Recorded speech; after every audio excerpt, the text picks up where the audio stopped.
The somatic mind was something that was added to the first book by Mr. I've forgotten the name of the publisher. I remember discussing all this, and then I found it in the glossary, so there it is. It's the mind that runs the body, independent of. It would be a physical coordination switchboard system that ran the human body.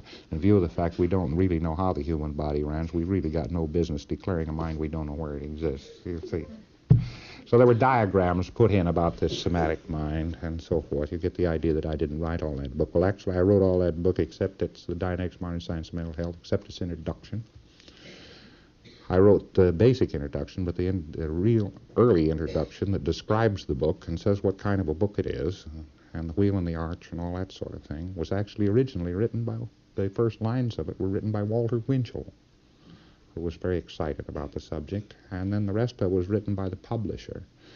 And then there were some addenda, which were written by some other people.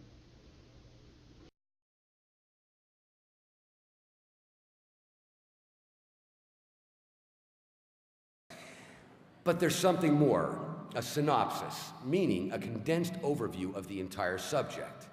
And LRH had specifically crafted an introductory synopsis to pound home all key principles to readers before they ever hit the table of contents.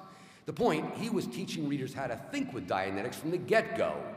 And given that synopsis has been missing for more than 50 years, well, you can file that one in your standard memory banks as long-lost tech. As to why it was deleted, and just so I don't leave you in a mystery, the first edition also contains several other essays in the appendix, none of them authored by LRH. So when complying with instructions to remove the non-LRH writings, out went the appendix and, oops, the LRH synopsis too.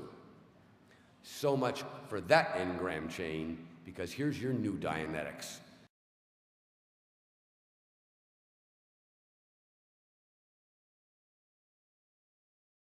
You are not stupid.